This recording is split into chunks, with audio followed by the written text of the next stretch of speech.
পূর্ণাঙ্গ medical centre senate কার্যকর সহ ৫ দফা দাবিতে রাবি উপাচার্যকে মূলত আজকে ইসলামী ছাত্র শিবিরের পক্ষ থেকে আমরা স্মারকলিপি প্রদান করব।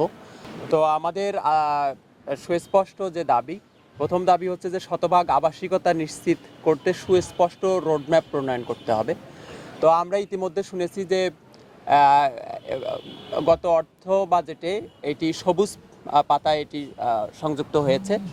তো আমরা এটা পজিটিভভাবে নিচ্ছি এবং আমাদের ২৫ সালের শুরুতেই আমরা এই জায়গাতেই ইসলামী ছাত্র শিবিরের পক্ষ থেকে সংবাদ সম্মেলন করে একটি সুস্পষ্ট রোডম্যাপ চেয়েছিলাম। তো এখন আমার মনে হয় যেহেতু এটি বাজেট হয়েছে, সেহেতু এখন একটি সময়সীমা যে কতদিনের মধ্যে মূলত এই হলগুলো নির্মাণ হবে সেটির একটি সময়সীমা নির্ধারণ করে দেওয়া উচিত। যেভাবে আমরা দেখেছি যে বিজয় ৭১ হল এবং বিজয় ২৪ হল, অপরাজিতা হল, এই দুইটি হল কিন্তু সেই দীর্ঘ সময় ধরে চলছে। বারবার এগুলোর মেয়াদ বৃদ্ধি করা হয়েছে, বারবার এগুলোর বাজেট বৃদ্ধি করা হয়েছে। তো এই জন্য আমাদের সুস্পষ্ট দাবি হচ্ছে যে একটা পূর্ণাঙ্গ রোডম্যাপ দিতে হবে এবং যতদিন পর্যন্ত না শতভাগ আবাসিকতা নিশ্চিত করা যাচ্ছে ততদিন পর্যন্ত অনাবাসিক শিক্ষার্থীদের মাসিক ভাতা দিতে হবে, অনাবাসিক ভাতা হিসেবে যেটা আমরা বলতেছি, এটি আমাদের দ্বিতীয় নম্বর দাবি। আর তৃতীয় নম্বর দাবি হচ্ছে যে পূর্ণাঙ্গ এবং আধুনিক মেডিকেল সেন্টার। আসলে একটি বিশ্ববিদ্যালয় প্রতিষ্ঠার এত বছর পরেও যে একটি পূর্ণাঙ্গ মেডিকেল প্রতিষ্ঠিত না হয় এবং ছোটোখাটো বিষয়ে দেখা যাচ্ছে যে এখানে থেকে রেফার করে দিয়ে আরএমসিতে পাঠানো হচ্ছে। তো এখানে আমরা চাই যে এখানে একটা স্পেশালাইজড হসপিটাল হোক এবং প্রত্যেকটি বিষয়ের স্পেশাল ডাক্তাররা এখানে থাকতে হবে, নার্স থাকতে হবে এবং যে ইকুইপমেন্টগুলো দরকার, যে সরঞ্জামাদিগুলো দরকার, সেটির জন্য একটি পূর্ণাঙ্গ মেডিকেলের জন্য একটি বাজেট করা দরকার, আমরা সেটি বলছি। এরপর আমরা বলছি যে বিশ্ববিদ্যালয় সিনেট কার্যকর করা। আমরা খুব দুঃখের সঙ্গে লক্ষ্য করছি যে রাজশাহী বিশ্ববিদ্যালয়ে যে সিনেট, এখানে শিক্ষার্থীদের দীর্ঘ সময় ধরে কোনো অংশগ্রহণ ছিল না। তো ৩৫ বছর পর রাকসু ইলেকশনের মধ্য দিয়ে ৫ জন সিনেট সদস্যকে শিক্ষার্থীরা সরাসরি ভোট দিয়ে নির্বাচিত করেছে। মূলত এটির উদ্দেশ্য হচ্ছে যে বিশ্ববিদ্যালয় প্রশাসনের সঙ্গে শিক্ষার্থীদের সংযোগ স্থল হিসাবে, সেতুবন্ধন হিসাবে কাজ করা, শিক্ষার্থীদের দাবি দেওয়াগুলো সেখানে উপস্থাপন করা।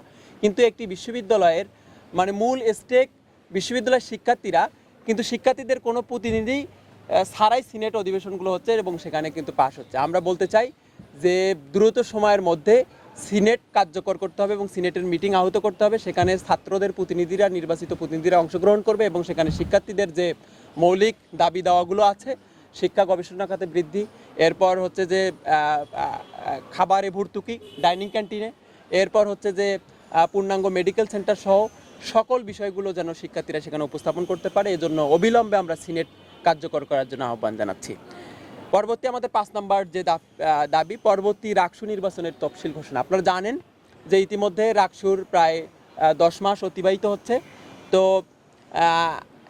এখনই যদি পরবর্তী রাকসুর নির্বাচন নিয়ে এখনই যদি সিদ্ধান্ত না নেওয়া যায়, এখনই যদি প্রস্তুতি গ্রহণ না করা যায়, তাহলে কিন্তু যথাসময়ে যে রাকসু বাস্তবায়নের যে শিক্ষার্থীদের চাওয়া দাবি ছিল, সেটি কিন্তু বাস্তবায়ন করা সম্ভব নয়।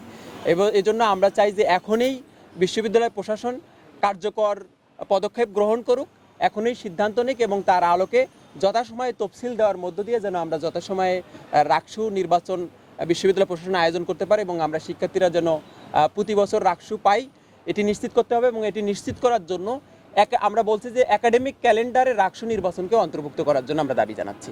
তো এটি মোটা দাগে আমাদের আজকের ৫ দফা দাবি এবং এটি আমরা সংবাদ সম্মেলন পরবর্তী সময় আমরা মাননীয় উপাচার্য স্যারকে আমরা মূলত এটি পেশ করি।